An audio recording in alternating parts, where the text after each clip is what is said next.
A long time ago, Aristotle indicated that persuasive was probably the not only the most important type of speech element that you could use, but it was probably the one type of speech element that every speech actually is.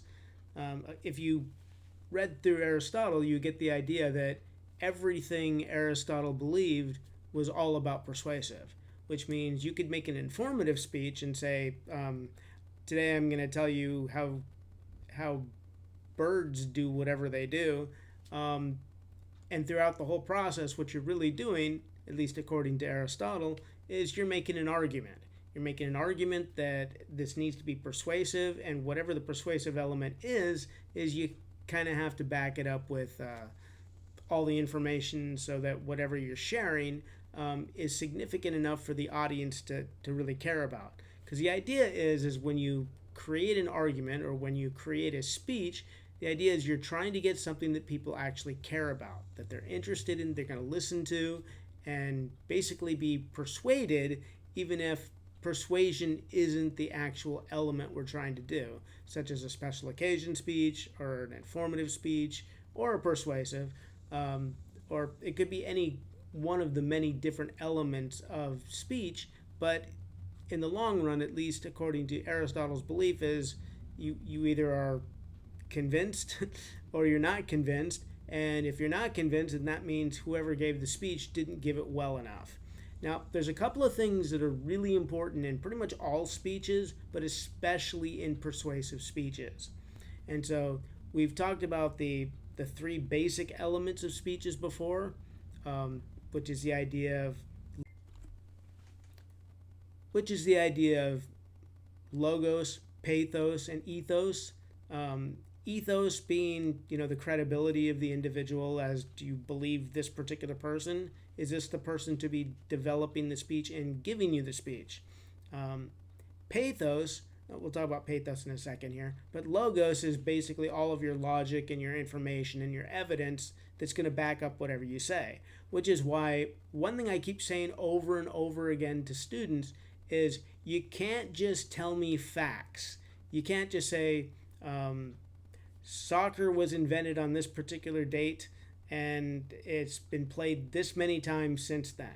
Well, sure, maybe it has, but the thing is, you have to give me a link to let me know that this is real information, that you're not just making this stuff off on a whim.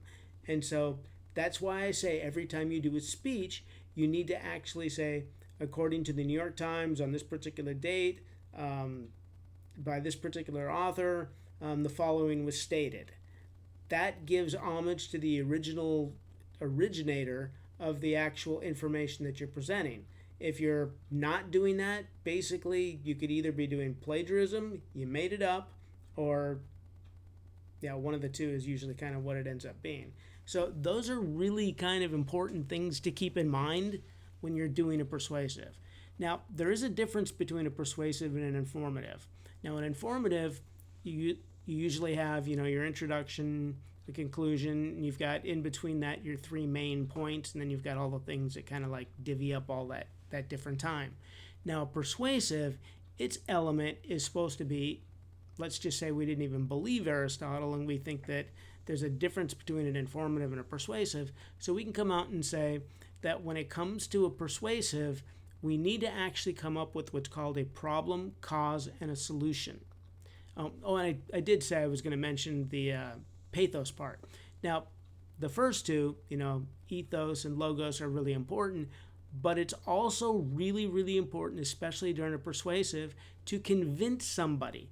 And the way to convince somebody is to put some kind of empathy into them to where they believe, okay, this is important for me to care about. Because if you don't have that element, it's never going to cause your audience to actually be convinced of anything you have to say. So those are kind of like the three important things kind of going with that. So let's talk about the persuasive process. The way I generally do it in a simplistic process is problem, cause, solution. So you have a problem that, let's just say I'll give my favorite one I use all the time, which is I have a stuffed animal named Fluffy. and he likes to play around in the house and do all sorts of things that stuffed animals do. So one day he's just hanging out doing his normal thing, and I accidentally left the door open because it was too hot or something and I wanted to get some air in. And so Fluffy sees the door open, runs out onto the street, and then he's playing around out there for a little while. Now he doesn't know much about the outside because he never goes outside.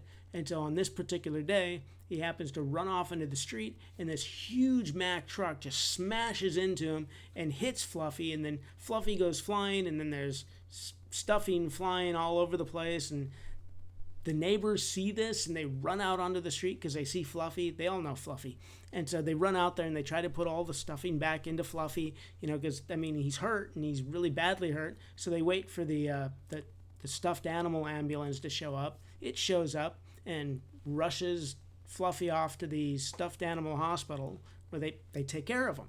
Very important thing. Now, partly the reason for telling that kind of a story is, told the right way, it can cause your audience to actually care about an inanimate object. And that's kind of the idea of why I use an inanimate object to share this kind of a story. So in this situation, if I'm looking at the problem, cause, and solution, so I could say the problem today is the fact that stuffed animals are getting hit by big trucks that are running really fast down the streets.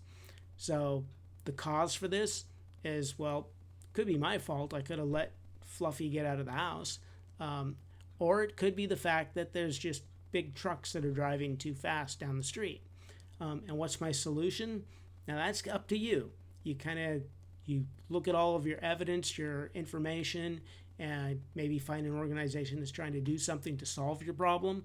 And then you use that as your actual solution. The important thing to kind of keep in mind when you're putting together a speech like this, also depends on how long your speech is going to be, but when you're putting together all of this information, you need to back up all of your points with actual data. So you can't just say, well, I know this, or because I've been doing this for so long, this is information I know. You can try to get away with that, but you're generally not going to succeed at that. So this is what you do when you put all of your information together, and then you come out with your speech, which is your persuasive, because now I'm going to try to convince you that we need to do something about this situation that happened with Fluffy. Now, you could say there's all sorts of situations that are very similar to this. May not be Fluffy in general, but it could be all sorts of things that you're using as your evidence base to back up whatever your original point is that you made. Now, that was my original opening point. And then at the very end of the speech, after I've finished giving you all the arguments and what we need to do and how to do it, including a call to action, such as what are you, the audience member, going to do in order to make this situation better. And so after you've done that, or after I believe you've done that, then I come back to my original story, which is the Fluffy story, and I could tell you something like, well, ever since that situation, Fluffy's been trying to avoid going outside ever again because he doesn't want that to happen to him again. I don't want that to happen to him again. Neither do the neighbors. The neighbors love Fluffy and they don't want anything to happen to him. And so because of that, we put that all together and you conclude at the very end with the solution or the conclusion to your story. And so that kind of wraps the whole thing up in what we call it's called a bow tie clincher.